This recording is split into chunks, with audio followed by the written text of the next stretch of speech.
जय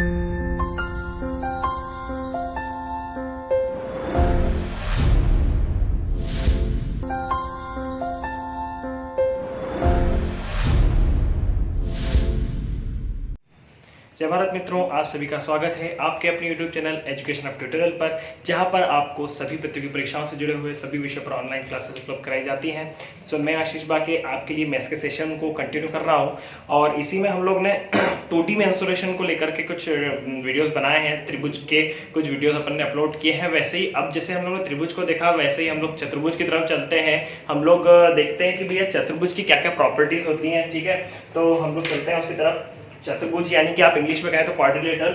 ठीक है, चतुर्भुज के अच्छा इसमें चतुर्भुज कौन कौन से आते हैं। ठीक है, अब चतुर्भुज होता क्या है, सबसे पहली बात तो कि भाई कोई भी ऐसी आकृति जिसमें कोई भी ऐसी द्विविमीय आकृति या द्विअक्षीय आकृति जिसमें चार भुजाएं हों। ठीक है, ये चार भुजाएं यदि किसी की भी होंगी, चाहे वो इस तरह से हो चाहे वो इस तरह से हो, ठीक है, कोई भी चार भुजाओं वाली आकृति जो होती है वो क्या कहलाएगी, चतुर्भुज कहलाएगी दोस्तों। लेकिन इसमें क्या होता है, इस तरह की अलग अलग आकृतियों के क्षेत्रफल और उनके परिमाप, साथ ही साथ उनके विकर्ण की गणना, ठीक है, किस तरह से की जाती है उस चीज को देखते हैं। सबसे पहले हम लोग उठाते हैं किसको, वर्ग को। ठीक है, सबसे पहले हम लोग उठाते हैं वर्ग को कि भाई वर्ग क्या होता है। ठीक है, वर्ग मतलब होता है स्क्वायर। क्या होता है, स्क्वायर होता है।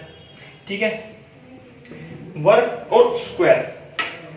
जब कभी किसी चतुर्भुज की आकृति इस तरह से हो जिसमें चारों भुजाएं क्या हो, बराबर बराबर हो। क्या हो, चारों भुजाएं आपस में बराबर हो, पहली प्रॉपर्टी। दूसरी प्रॉपर्टी कि ये जो चारों कोण बन रहे हो उसके चारों कोण जो हो क्या हो, 90 डिग्री का हो। कितने हो, 90 डिग्री के हो चारों कोण। ठीक है, ये दूसरी प्रॉपर्टी। तीसरी प्रॉपर्टी कहती है हमें कि ये जो सामने वाली भुजा पर जो सम्मुख भुजाएं, सम्मुख जो शीर्ष है दोनों, ठीक है, सम्मुख जो शीर्ष है वे अपने विकर्ण को बराबर भागों में बांटे। ठीक है, ये भाग के बराबर, ये भाग के बराबर। ठीक है, ये भी चीज हो जाती है। ठीक है, तो इस तरह से कुछ नियम कानून है, कुछ गुणधर्म है जो कि वर्ग को परिभाषित करते हैं। और इस तरह की आकृति के क्षेत्रफल को कैसे निकाला जाता है, तो ध्यान दीजिएगा, यदि ये ए है, ठीक है, साथ ही साथ ये भी ए है, ये भी ए है और ये भी ए है, ये भी ए। ठीक है, मतलब किसकी भुजाएं क्या होंगी, चारों बराबर होंगी। एक प्रॉपर्टी और होती है कि इनके जो विकर्ण होते हैं वो भी आपस में बराबर होते हैं। यदि मैं कहूं कि विकर्ण है, ठीक है, डायमीटर है, तो यदि ये कहे d इक्वल्स टू d, मतलब कि दोनों d1 d2 जो होंगे आपस में बराबर होंगे। आई बात समझ में, दोनों विकर्ण जो होंगे आपस में बराबर होते हैं। एक प्रॉपर्टी ये भी होती है। परंतु चीज क्या है यहाँ पर कि हमें क्षेत्रफल यदि निकालने का कहा जाए तो वो कैसे निकाला जाएगा। ठीक है, तो इसके क्षेत्रफल का फॉर्मूला होता है दोस्तों ए का स्क्वायर। ठीक है, ए का स्क्वायर मतलब होता है भुजा का वर्ग, एंगल का स्क्वायर, ये सॉरी भुजा का वर्ग। ठीक है, साइड्स का स्क्वायर,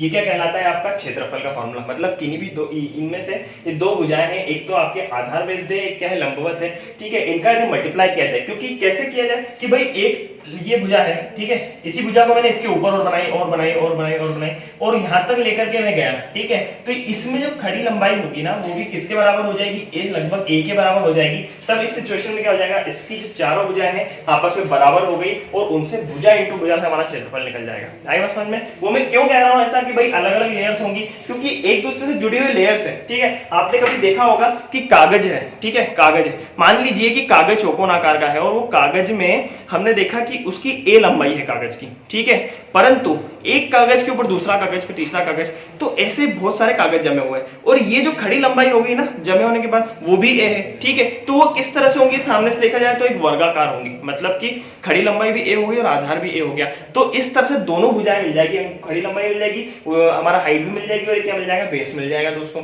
तो इस तरह से हम लोग उसको क्या बोल सकते हैं, भुजा का स्क्वायर हो जाएगा। ठीक है, ध्यान दीजिएगा यहाँ पर क्या होता था कि हम लोग समकोण त्रिभुज लेते थे, याद है आपको समकोण त्रिभुज। समकोण त्रिभुज में ये वाला त्रिभुज है, ठीक है, यदि इस त्रिभुज को मैंने मान लिया, ठीक है, यदि मैं इसको नामांकित कर दूं ए बी सी और डी से, ठीक है, यदि मैं एक बात करूं त्रिभुज बी सी डी की, इसकी बात की जाए, ठीक है, तो क्या होता है, इसके क्षेत्रफल की बात की जाए, इसका एरिया, तो वो क्या हो जाएगा, आधा 1/2, आधार मतलब कितना हो गया ए, और ऊंचाई कितनी होगी, ए होगी।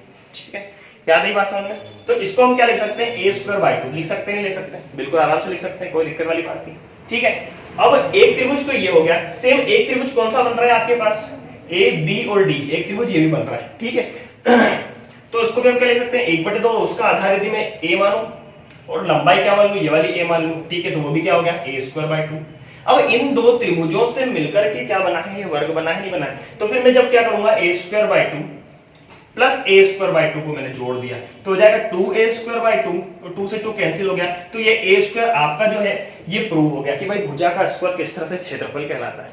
आया समझ में कि ये जो क्षेत्रफल, जो त्रिभुज का क्षेत्रफल था वहां से कैसे निकल के इस वर्ग का क्षेत्रफल बनता है, उस चीज को हमने कॉन्सेप्चुअली यहां समझ लिया, ठीक है। तो वही चीज हुई, आपको मैंने दोनों तरह समझा दिया कि भाई लेयर वाइज है तो बहुत सारी लेयर्स हैं, उनसे मिलकर a ऊंचाई बन गई, और वही आधार की ऊंचाई है तो उसका स्क्वायर भुजा हो गया, और ये बनकर के कहां से आया, उसी त्रिभुज के क्षेत्रफल से, ठीक। साथ ही साथ एक और चीज होगी आपके, क्या होगी, परिमाप। क्या होगा, परिमाप। परिमाप ये नहीं होता है पेरीमीटर, क्या होता है, पेरीमीटर। ये क्या होता है, मतलब कि वही चीज हमने जब चालू किया यहां से चलना, ठीक है, इस बिंदु से यहां तक चला, मैं यहां तक चला, फिर वहां यहां तक आया, फिर वापस डी बिंदु पर आया, तो पूरा राउंड लगाकर मैं उस आकृति में वापस डी बिंदु तक आया, तो इस वर्ग में टोटल तय की गई दूरी कितनी होगी, 1a, 2a, 3a और 4a, मतलब कि ये होगी आपकी टोटल दूरी कितनी, 4a, तो ये आपका निकल गया पेरीमीटर, ठीक है। ये हो गया a² और ये हो गया 4a आपका परिमाप। अब आते हैं विकर्ण की बारी। क्या आती है, विकर्ण, ऐसे कहा जाए डायमीटर, ये क्या कहा जाए, डायमीटर, जिसको हम d से दर्शाते हैं। अब डायमीटर जो है उसका फॉर्मूला क्या होता है, यदि भुजा a दे रखी है तो पाइथागोरस की प्रमेय लगा दी मैंने। मान लीजिए कि इसी त्रिभुज की बात की जाए, BCD की बात की जाए, किसकी बात की जाए, त्रिभुज BCD की। इस त्रिभुज में समकोण त्रिभुज बन रहा है और साथ ही साथ वो क्या है, पाइथागोरस थ्योरम को भी फॉलो अप कर रहा है, ठीक है। तो मैंने क्या किया, यहां से मैंने लंब की बात, मेरे को लंब नहीं पता, मैंने कहा ठीक है, सॉरी मेरे को कर्ण नहीं पता, तो मैंने क्या किया, मैंने x मान लिया कर्ण को, x मान लिया मैंने इस कर्ण को, आई बात समझ में, क्या मान लिया मैंने, x मान लिया, तो x का स्क्वायर बराबर लंब का वर्ग धन आधार का वर्ग, ठीक है, a का स्क्वायर, आई बात समझ में। आगे चलते हैं, देखा हमने कि 2a² = x² हो गया, और यहां से x की वैल्यू निकल जाए तो निकल जाएगी a√2, निकलेगी नहीं निकलेगी, बिल्कुल निकलेगी। तो वही चीज तो है, जब दो भुजाएं कंटिन्यू लंबवत हैं और तीसरी भुजा निकालनी हो जो कि कर्ण हो, ठीक है, और दोनों भुजाएं बराबर हो, तो तीसरी भुजा क्या हो जाएगी अपने आप में a√2, और उस त्रिभुज की तीसरी भुजा ही इस वर्ग में विकर्ण का काम करती है, तो ये a√2 आपका यहां से प्रूव हो गया। तो एक फार्मूला, दूसरा फार्मूला और तीसरा फार्मूला कहां से निकल के आए हैं, इन चीजों को आप ध्यान रख लीजिए, रटने की बिल्कुल जरूरत नहीं, ठीक है। इस तरह से हमने वर्ग को समझा, वैसे हम आगे चलते हैं।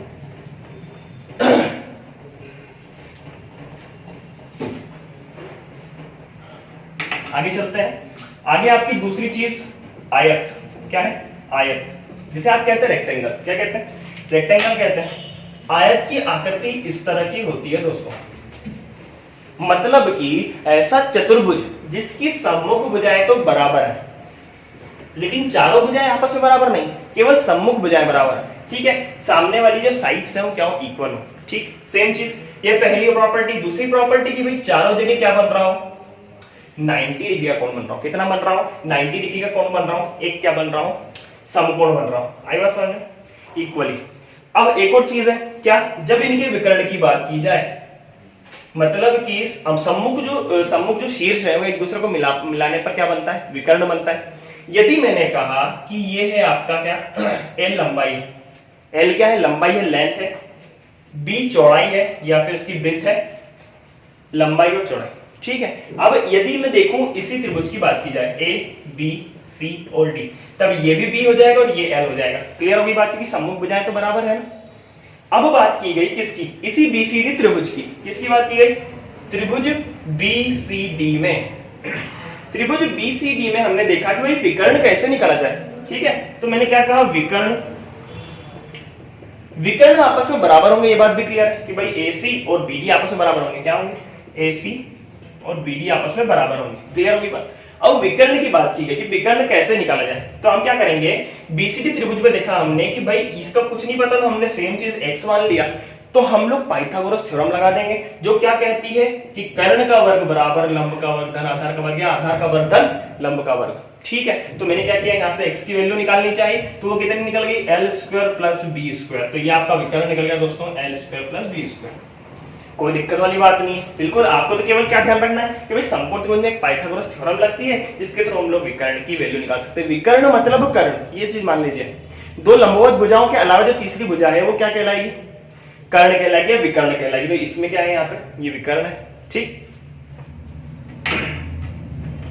जैसे आपने विकर्ण को देखा वैसे ही हम लोग ने क्या किया था, हम लोग ने देखा था कि किस तरह से क्षेत्रफल निकला। ठीक है, किस तरह से क्या निकला, क्षेत्रफल निकला। वर्ग में क्या देखा था हमारा, आधार और लंब। ठीक है, वर्ग में क्या था, चारों भुजाएं बराबर थी, तो आधार और लंब दोनों सेम था, इसलिए दोनों को ए लेकर के हमने प्रूव किया। ठीक है, उसी तरह से यदि हम लोग यहाँ पर अलग अलग लेकर के प्रूव करेंगे, तो यदि आप चाहें तो फिर से बता दूं मैं। ठीक है, सेम चीज क्या होगी कि भाई हमने देखा कि इस त्रिभुज की बात की जाए, दो त्रिभुज बन रहा है, एक तो BCD बन रहा है, एक बन रहा है ABD। ठीक है, दो त्रिभुज बन रहे हैं और दोनों त्रिभुजों में मैंने क्या किया, इनके एरियाज को कैलकुलेट किया। तो एरियाज को जब मैं कैलकुलेट करूंगा तो क्या हो जाएगा, 1/2 L into B। ठीक, 1/2 into L into B। ठीक, दोनों को प्लस कर दूंगा तो दोनों को प्लस करने के बाद मेरे पास क्या निकल जाएगा, चतुर्भुज ABCD का, रेक्टेंगल ABCD का एरिया निकल जाएगा। क्या निकल जाएगा, एरिया निकल जाएगा। जब मैंने दोनों को प्लस किया, जब मैं दोनों को प्लस करूंगा तो ये बटे 2 वाली तो कटी जाएगी ना, क्योंकि आधा और आधा एक होता है, और L into B तो हमारा क्या निकल गया, अलग निकल ही गया है, तो L into B into आधा प्लस आधा। ठीक है, इस तरह से यदि कैलकुलेट कर ले हम तो हमारे पास आंसर क्या आ जाएगा, LB। तो क्या है, मैं कह दूं कि भाई लंबाई गुणित चौड़ाई, लेंथ इनटू ब्रेथ, या LB जो होगा वो क्षेत्रफल होगा। कैसे आया वो आप समझ चुके हैं। ठीक है, बहुत ही आसान तरीका था, ये चीज हम लोग समझ चुके हैं। आगे चलते हैं कि भाई क्षेत्रफल तो हो गया, लेकिन यदि बात की जाए परिमाप की, तो जैसे हमने वहां पर किया वैसे ही करेंगे। यहां से मैंने चलना चालू किया तो एक लंबाई, दूसरी लंबाई, तीसरी लंबाई और चौथी लंबाई, मतलब कि दो तो B बन रहे हैं और दो L बन रहे हैं। मतलब कि मैंने यदि देखा कि परिमाप या पेरीमीटर की गणना की जाए, परिमाप या पेरीमीटर की गणना की जाए तो हमारे पास मिलेगा 2 इंटू लंबाई, ठीक, प्लस 2 इंटू चौड़ाई। ठीक है, 2 इंटू चौड़ाई मतलब ब्रेथ, मैंने 2 कॉमन ले लिया, वो बच गया हमारे पास L प्लस B। आई बात समझ में। तो इस तरह से हमारा परिमाप की वैल्यू कहां से निकल के आई वो भी कैलकुलेट हो गया। ठीक है, चलते हैं अगले चतुर्भुज की तरफ, अगले क्वाड्रिलेटरल की तरफ, कि भाई क्या बोलना चाह रहा है वो। तीसरा है हमारे पास समांतर चतुर्भुज। कौन सा है, समांतर चतुर्भुज। ठीक है, इस तरह से आकृति बना के मैं समझा दे रहा हूं आपको। देखिए, ध्यान दीजिएगा, इस तरह से कोई आकृति बनाई मान लीजिए मैंने। ठीक है, ना तो ये आयत में है, ठीक है, ना ही वो क्या है, वर्ग में है, लेकिन सामने वाली भुजाएं आपस में बराबर होती हैं। इसमें क्या होती है, सामने वाली भुजाएं आपस में बराबर होती हैं। ये मैंने देख लिया, सामने वाली भुजाएं आपस में बराबर। ठीक, इसके क्या किए मैंने, दोनों सम्मुख शीर्षों से क्या कर दिया, दोनों का बराबर मात्रा में मिला दिया। आई बात समझ में।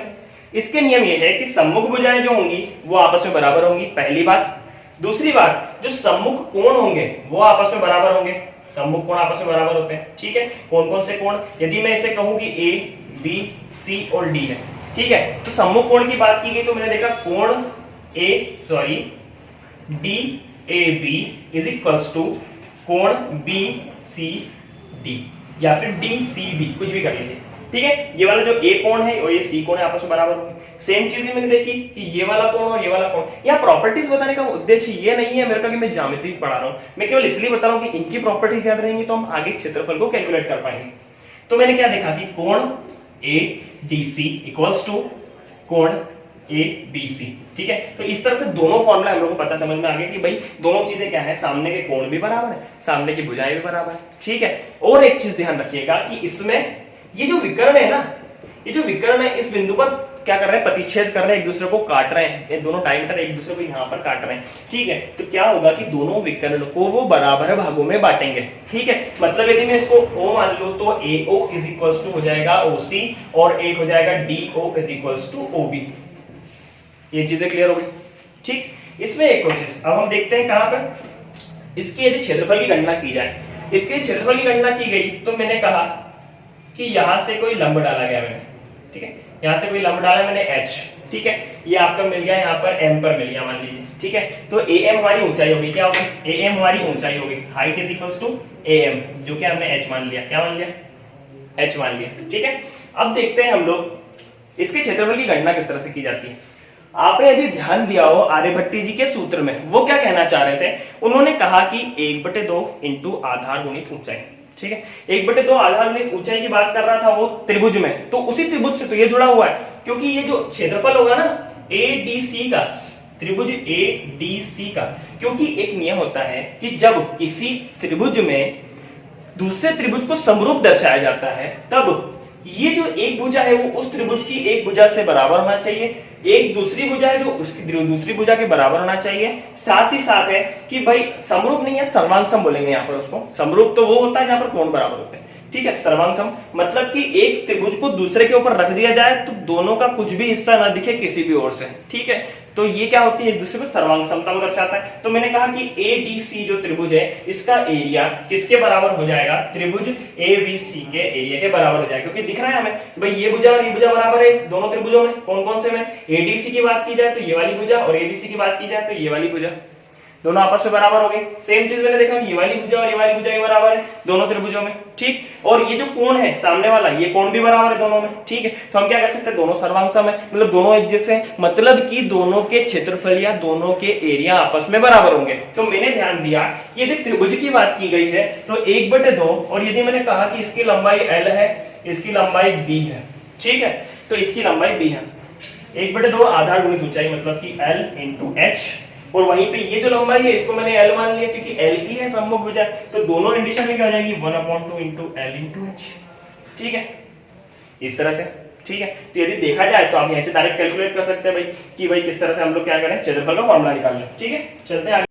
तो जैसा कि हम लोगों ने देखा कि दोनों त्रिभुजों से मिलकर के हम लोग क्या कर सकते हैं, उन दोनों के क्षेत्रफल को जोड़ करके एक टोटल क्षेत्रफल निकाल सकते हैं। तो मैंने देखा कि ये जो है भैया ये क्या है आपकी, ये आपकी लंबाई हो गई और ये ऊंचाई हो गई। तो इन दोनों को जब मैं जोड़ता हूं तो मेरे पास सीधे बचता है L × H, या फिर हिंदी में मैं इसको लिख दूं लंबाई गुणा ऊंचाई, ठीक है। तो ये फॉर्मूला हमारा किसका बन गया दोस्तों, समांतर चतुर्भुज के क्षेत्रफल का फॉर्मूला बन गया, ठीक है। उसी तरह से यदि कहा जाए कि परिमाप की गणना करनी है तो परिमाप की गणना करने के लिए हम लोग क्या करेंगे, सेम चीज की भाई L है, ये B है, यहाँ पर भी B है, ठीक है। तो इन चारों को जब जोड़ दिया जाएगा चारों लंबाइयों को, तो वो क्या बन जाएगा हमारे लिए समांतर चतुर्भुज का परिमाप। तो जैसा कि आयत में था वैसा ही हो जाएगा 2 × L + B, ये हो गया आपका परिमाप, ठीक है, और ये हो गया आपका एरिया, ठीक है। इस तरह से हम लोग कैलकुलेट कर दिया, दोनों फॉर्मूलाज हम लोग को समझ में आ गया कि L × H कहां से आया और 2 × L + B ये कहां से आया, ठीक है। अब चलते हैं अगले चतुर्भुज की तरफ, अगले क्वाड्रिलेटरल की तरफ कि भाई वो क्या कहना चाह रहा है। वो है हमारा,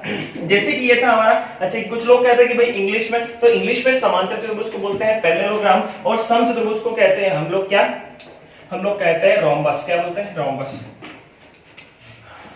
चौथी चीज होती है समचतुर्भुज या रोम्बस, ठीक है। इसकी यदि बात की जाए तो समचतुर्भुज में है ना, इसके कुछ गुणधर्म को देख लेते हैं। सबसे पहली बात कि सम्मुख भुजाएं तो समांतर होती हैं। क्या क्या होती है, सम्मुख भुजाएं ABCD, मतलब कि AB समांतर यहाँ पर DC होगा, और सेम चीज BC जो होगा वो समांतर किसके होगा, AD के होगा। आई बात समझ में। इस तरह से हम लोग ने क्लियर कर लिया कि भाई पहला गुणधर्म तो ये हो गया। फिर ये जो सम्मुख कोण है वो आपस में बराबर होंगे, ठीक है। सम्मुख कोण क्या होते हैं, आपस में बराबर होते हैं। यदि मैं कहूं कि कोण ADC = कोण ABC, ये बराबर होते हैं, ठीक है। फिर आगे चलते हैं, हमने जब इनके विकर्णों की बात की, हमने जब इनके किसकी बात की, डायमीटर्स की बात की, तो ये दोनों एक दूसरे को बराबर भागों में तो बांटते ही हैं, साथ ही साथ क्या होता है, बराबर भागों में बांटने के साथ ये जो बिंदु है यहाँ पर वे 90 डिग्री का कोण बनाते हैं। प्रत्येक में कितने, प्रत्येक में 90 डिग्री का कोण बनाते हैं चारों तरफ, ठीक है। चारों तरफ 90 डिग्री का कोण बनाते हैं। अब ये 90 डिग्री के कोण का महत्व कहां आता है वो हम कब समझेंगे, जब हम क्षेत्रफल के फार्मूला को देखेंगे कि भाई कैसे बनता है, ठीक है। आइए देखते हैं। मैंने यदि कह दिया कि ये भुजा A है तो चारों भुजाएं क्या होंगी, आपस में बराबर होंगी, क्योंकि समचतुर्भुज की बात है, मतलब समान चार भुजाएं, ठीक है। अब हम इसको सॉल्व करते हैं। हमसे कहा गया कि क्षेत्रफल का फॉर्मूला क्या होता है, तो क्षेत्रफल का फॉर्मूला होता है इसका 1/2 D1 × D2, ठीक है। D1 × D2 इन दोनों का क्या, मल्टीप्लिकेशन, ठीक है। यदि लेंथ दी हो आपके पास तो लेंथ कैसे कैलकुलेट की जाएगी, 1/2 ब्रैकेट में D1 का स्क्वायर + D2 का स्क्वायर, इस तरह से कैलकुलेट होगी, ठीक है। यदि हम इसको इसके फॉर्मूला को समझ लें, ठीक है, तो वो क्या कहना चाह रहे हैं हमसे, फॉर्मूला गलत तो नहीं है ना, सही है, बीच में काट देंगे मैडम, ठीक। बाकी कंटिन्यू है वीडियो,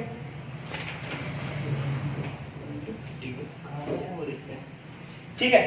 क्षेत्रफल 1/2 × D1 × D2 कैसे आया, सबसे पहली बात तो वो देखिए मैंने, तो मैंने कहा कि यदि BD जो है BD, इसकी लंबाई है क्या, D1 है, ठीक है। और AC जो विकर्ण है उसकी लंबाई, इसका कितना है, D2 है, ठीक है। इसको कैलकुलेट करते हैं। तो मैंने कहा कि BD की कितनी है, D1। यदि क्या कर रहा है, इन दोनों को यहाँ पर यदि बिंदु O मान लिया जाए, ये वाला जो बिंदु है ना दोस्तों, इसको मैंने O मान लिया, तो DO और OB ये आपस में बराबर होंगे कि नहीं होंगे। यदि मैंने कहा कि आपस में बराबर है तो DO या फिर OB की जो वैल्यू होगी वो कितनी हो जाएगी, D1/2 हो जाएगी, ठीक। सेम चीज AC के लिए, तो AC में कहा जाए कि CO या फिर OA की वैल्यू क्या हो जाएगी, D2/2 हो जाएगी।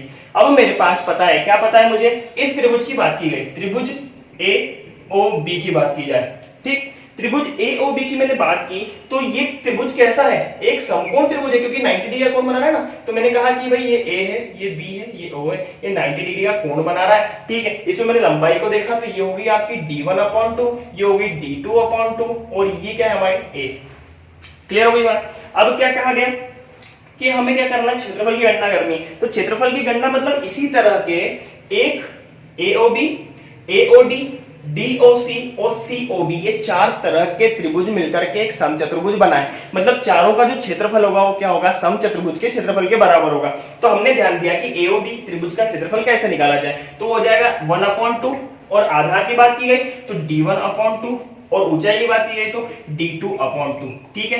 तो AOB क्या हो गया हमारे पास, D1 × D2/2 दूनी 4 दूनी 8 हो गया। क्लियर हो गई बात। अब इसी तरह से क्या कहा मैंने कि चार त्रिभुज बन रहे हैं एक जैसे, जो कि एक दूसरे के सर्वांगसम है, ठीक है। मतलब कि दोनों में एक, मतलब जितने चारों त्रिभुज है वो चारों एक जैसे ही है, ठीक है। तो मैं क्या कर दूंगा, इसको 4 का मल्टीप्लाई कर दूंगा, तो मेरे पास क्या निकल जाएगा, मेरा क्षेत्रफल निकल जाएगा। आई बस 4 का मैंने मल्टीप्लाई किया, 4 से इसको डिवाइड किया, तो मेरे पास बन गया D1 × D2/2, और ये as it is 1/2 D1 × D2।